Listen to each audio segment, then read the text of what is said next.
Welcome back to TNPSC leaders academy. இந்த காணொளி யாருக்கு அப்படின்னா குரூப் 2ல உங்களுக்கு கண்டிப்பா ஜாப் கிடைச்சிரும்னு நினைக்கிறீங்களா? நீங்க இந்த வீடியோ பார்க்காதீங்க. ரைட்டா, இது யாருக்காக இந்த வீடியோ எடுக்கிறோம் அப்படின்னா மாணவர்களோட வாழ்க்கையில விளையாண்டுட்டு இருக்காங்க டிஎன்பிஎஸ்சி அப்படிங்கிறத மாணவர்களுக்கும் தெரிவிக்கணும், டிஎன்பிஎஸ்சிக்கும் தெரிவிக்கணும் அப்படிங்கிறது தான் டவுன் டிஎன்பிஎஸ்சி அப்படிங்கிறத சொல்றோம். அதற்கு 5 காரணங்கள் இருக்கு. முதல் காரணமே என்ன அப்படின்னா நமக்கு குரூப் 4 எக்ஸாம் என்னைக்கு நடக்க இருக்கு? ஜூன் 9ஆம் தேதி நடக்கிறதுக்கு இருக்கு. அப்ப நீங்க 2A கவுன்சிலிங் எது வரைக்கும் நடத்த போறீங்க அப்படின்னா 26 வரைக்கும் நடத்த போறீங்க. ரைட்டா, குரூப் 2A யாருக்கு வேலை கிடைக்க போகுது? 5000 நபர்களுக்கு வேலை கிடைப்பது உறுதி அப்படிங்கிறது தெரியும். ஆனா நீங்க எத்தனை பேரை கூப்பிட்டுருக்கீங்க அப்படின்னா 12000 நபர்களை கூப்பிட்டுருக்கீங்க. ரைட்டா, ரவுண்டா நான் எடுத்துக்கிறேன். அப்ப 7000 நபர்கள் யாருதான் அப்படின்னா குரூப் 4க்காவது நாங்கள் செலக்ட் ஆகணும் அப்படின்னு எதிர்பார்த்துக்கிட்டு இருக்கிற ஒரு மாணவன். அப்ப நீங்க என்ன செய்யறீங்க அப்படின்னா மே 15லேருந்து அவனுக்கு வேலை கிடைக்குமா கிடைக்காதா அப்படிங்கிற ஒரு மன உளைச்சல்லே வைத்திருப்பது சரிதானா அப்படிங்கிறத கேளுங்க. இது திட்டமிட்டே தான் நீங்க பண்றீங்களா அப்படிங்கிற ஒரு மிகப்பெரிய கேள்வியை உங்களுக்கு முன்னாடி வைக்க வேண்டியது இருக்கு. மாணவர் சமுதாயத்துக்கு முன்னாடியும் இந்த கேள்வியை எழுப்ப வேண்டியது இருக்கு. ஏன் சார் இப்படி ஒரு கேள்வி நம்ம எழுப்புறோம் அப்படின்னா சரியான பிளானிங் இருந்துச்சு அப்படின்னா 12 நாட்கள்ல என்ன பண்ணிருக்கலாம்? இந்த 2A கவுன்சிலிங்க முடிச்சிருக்கலாம். இன்றைய தேதிப்படி ஒரு நாளைக்கு என்ன பண்றாங்க அப்படின்னா 400 நபர்களை டிஎன்பிஎஸ்சி கால்ஃபர் பண்றாங்க. அன்னைக்கே பிசிக்கல் சர்டிபிகேட் வெரிஃபிகேஷன் பண்ண போறாங்க, கவுன்சிலிங் கம்ப்ளீட் பண்ண போறாங்க. அப்ப நமக்கு எத்தனை ஜாபுக்கு இதுல இருக்கு அப்படின்னா 5000 பதவிகளுக்கு நீங்க வேலைக்கு ஆள் எடுக்க போறீங்க. அப்ப ஒரு நாளைக்கு 400 வீதம் 12 நாட்களுக்கெல்லாம் என்ன பண்ணி முடிச்சிருக்கலாம் அப்படின்னா 5000 மாணவர்களுக்கு நீங்க பணி தேர்வு தெரிவு செய்து கொடுத்திருக்க முடியும். அப்ப 15ஆம் தேதியே நீங்க ஆரம்பிக்கிறீங்க அப்படின்னா பிஃபோர் மே 30க்குள்ள உங்களால என்ன பண்ணிருக்க முடியும் அப்படின்னா உங்களால இந்த 2Aக்கு கவுன்சிலிங் ப்ராசஸ முடிச்சிருக்க முடியும். ஆனா தேவையில்லாம என்ன பண்றீங்க அப்படின்னா மேற்கொண்டு ஒரு 21 நாள் இழுத்துட்டு போறீங்க. அது குரூப் 4 மாணவருக்கு மிகப்பெரிய தாக்கத்தை ஏற்படுது. ரைட், எப்படி சார் பிளானிங்கே இல்ல அப்படின்னு நீங்க சொல்றீங்க? 1:3ல எதுக்கு சார் கூப்பிடணும் அப்படிங்கறதா எங்களுடைய முதல் கேள்வி. நீங்க ஆன்லைன் வெரிஃபிகேஷனுக்கு கூட நீங்க என்ன சொல்லி இருந்தீங்க? ஆன்லைன் வெரிஃபிகேஷனுக்கு நான் 1:2.5ல கூப்பிடுறேன். உங்களுடைய சான்றிதழ் மேல எனக்கு என்ன இல்ல, நம்பிக்கை இல்லை, அதனால உங்களுடைய சான்றிதழ்லாம் நான் சரி பார்ப்பதற்கு 2.5 ரேஷியோல நான் கூப்பிடுறேன்னு சொன்னீங்க. அது தோராயமா 15000 நபர்களுக்கு மேல என்ன பண்ணிருந்தீங்க? நீங்க 2Aல தெரிவு செய்து வச்சிருந்தீங்க. இப்போ உங்களுக்கு என்ன தெரிஞ்சிருக்கும்? ரேங்க் நம்மளுக்கு தெரிஞ்சிருச்சு. மொத்தம் இருக்கக்கூடிய பதவிகள் அப்படிங்கிறது எவ்வளவு? 5000 பதவிகள். அப்ப முதல் 5000 ரேங்க் உள்ளவங்களை நீங்க கூப்பிட்டு இருக்கலாம். அப்ப முதல் 5000 ரேங்க் இருக்கிறவங்களை கூப்பிட்டு இருந்தீங்கன்னா உங்களுக்கு 12 நாட்களே என்ன முடிஞ்சிருக்கும்? இந்த 5000த்துல எத்தனை பேருக்கு வேலை கிடைச்சிருக்கு, வேலையில விடுபட்டவங்களுக்கு phase 2 வைத்திருந்திருக்கலாம். ரைட்டா, மாணவர்களுக்கு தங்களுக்கு கிடைக்குமா கிடைக்காதாங்கிற குழப்பம் இல்லை. இன்னமும் நீங்க என்னதான் செஞ்சுக்கிட்டு இருக்கீங்க அப்படின்னா ஒரு பதவிக்கு 3 நபர்களை தேர்வு செய்திருக்கீங்க. 3 நபர்கள்ல 2 நபர்களுக்கு என்ன கிடைக்க போறதில்ல, வேலை கிடைக்க போறதில்ல. அவங்கள நீங்க வேற வேலைக்கும் தேர்ந்தெடுக்கிற அளவுக்கு வாய்ப்பையும் கொடுக்க போறது இல்லை அப்படிங்கிறது இதுல இருந்து தெரிஞ்சிடுச்சு. ஏன்னா 6 மாத காலங்களா மாணவர்கள் என்ன பண்ணிக்கிட்டு இருக்காங்க அப்படின்னா 2Aக்கான கவுன்சிலிங் எப்ப நடக்கும் அப்படின்னு எதிர்பார்த்துக்கிட்டு இருக்காங்க. அப்படி நடக்கக்கூடிய கவுன்சிலிங்ல நீங்க என்ன பண்ணிருக்கீங்கன்னா ஒரு பிளானிங் இல்லாம இருக்கு. மூணாவது பாயிண்ட் என்ன சார் அப்படின்னா லிஸ்ட் 2ல இருக்கக்கூடிய பதவிகள் தான். லிஸ்ட் 2ல என்னென்ன பதவிகள் இருக்கு அப்படின்னு சொல்லி இருக்கீங்கன்னா 1, 2 and 3. ரைட்டா, நம்ம இந்த ஜூனியர் கோஆபரேட்டிவ் ஆடிட்டரை மட்டுமே எடுத்துக்கிட்டா பிகாம் தான் இதோடைய எஜுகேஷனல் குவாலிஃபிகேஷன் அப்படின்னு இருக்கும்போது இதுல 900 பதவிகள் இருக்கு. அப்ப 900 பதவிகளுக்கான இட ஒதுக்கீட நீங்க கரெக்டா பின்பற்றி இருக்கீங்களா? லிஸ்ட் 2ல என்ன வந்திருக்கணும்? மாணவர்களுடைய நம்பர் வந்திருக்கணும், பிகாம் ஸ்டூடெண்ட். ஆனா நம்மளுடைய மாணவர் நம்மளுடைய வலைதளத்துல கமெண்ட் பண்ணியிருக்காங்க லிஸ்ட் 2க்கு இவங்க எத்தனை பேரை தான் தெரிவு செய்து இருக்கிறார்கள் அப்படின்னா 162 நபர்களை தெரிவு செய்திருக்காங்க. அப்ப எத்தனை போஸ்ட் இருக்கு? 900 போஸ்ட் இருக்கக்கூடிய இடத்துல லிஸ்ட் 2ல வெறும் 162 நபர்களை மட்டும்தான் தெரிவு செய்திருக்காங்க அப்படின்னா இதோடைய ரீசன் என்ன இருக்கும்? லிஸ்ட் 1லயே 800 நபர்கள் குவாலிஃபைடாக இருக்காங்க அப்படிங்கிறது தான் அர்த்தம்.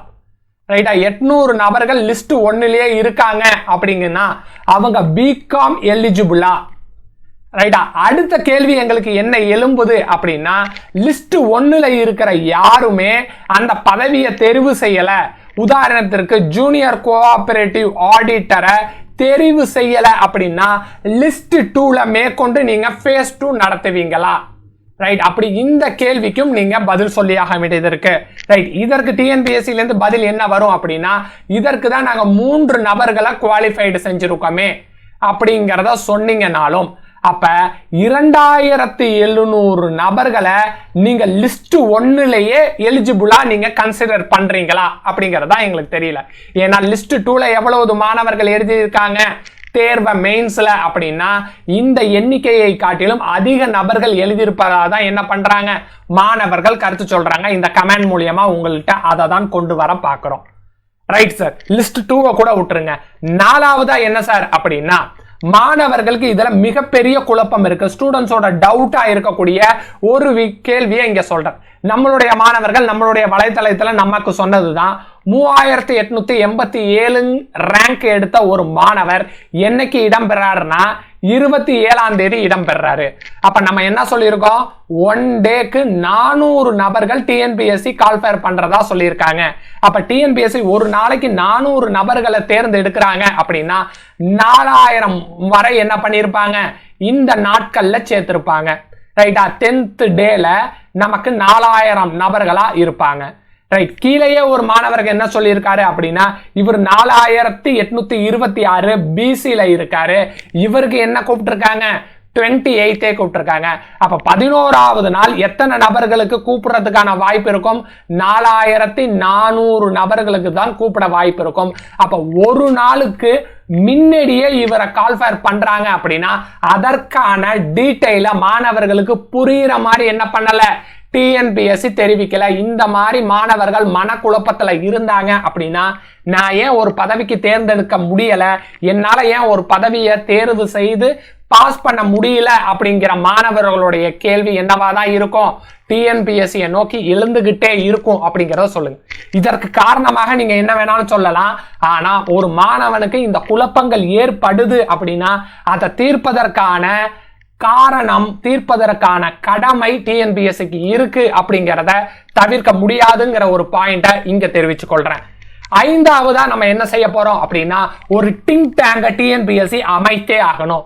திங்க் டேங்கை எதுக்கு சார் அமைக்கணும் அப்படின்னா, டிஎன்பிஎஸ்சிக்கு என்ன செய்யணும்னு தெரியல, அதனாலதான் திங்க் டேங்க் அமைக்கணும் அப்படின்னா, இந்திய அரசு 75 வருடம் சுதந்திரம் நிறைந்த ஒரு நாடு.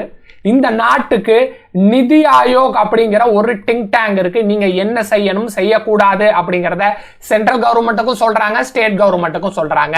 அப்ப மைய அரசு மாநில அரசுக்கு திங்க் டேங்குங்கிற ஒரு நிதி ஆயோக் இருக்கும் போது டிஎன்பிஎஸ்சி அப்படிங்கிற ஒரு தேர்வாணையத்துக்கு ஏன் திங்க் டேங்க் இருக்கக்கூடாது? சிலபஸை சேஞ்ச் பண்றீங்களா? அந்த சிலபஸை சேஞ்ச் பண்றதுனால என்ன சாதகம் இருக்கும் பாதகம் இருக்கும் அப்படிங்கிறத நீங்க ஏன் வெரிஃபை பண்றது இல்லை? ரைட்டா? குரூப் 2ல ஜெனரல் இங்கிலீஷ் இருக்கும் அப்படின்னு சொல்லக்கூடிய நீங்க தான் குரூப் 4ல என்ன பண்ணல, ஜெனரல் இங்கிலீஷ் இருக்கும் அப்படின்னு சொல்லாம இல்ல அப்படின்னு சொல்றீங்க. அப்ப இந்த நிலைப்பாடை நீங்க எடுக்கிறீங்கன்னா அதற்கு என்ன காரணம்? ரைட்? இதை தாண்டி ஜூன் 9ல என்ன இருக்கு அப்படின்னா, மாணவர்களுக்கு குரூப் 4 அப்படிங்கிற ஒரு தேர்வு இருக்கு. அந்த தேர்வுக்கு நீங்க சொல்ற மாதிரி உலகிலேயே அதிக மாணவர்கள் தேர்வு எழுதக்கூடிய ஒரு தேர்வா இருக்கு. அந்த தேர்வு எழுதக்கூடிய காலகட்டத்துல நீங்க என்ன பண்ணிருக்கீங்க? கவுன்சிலிங் அப்படிங்கிறத கண்டக்ட் பண்றீங்க.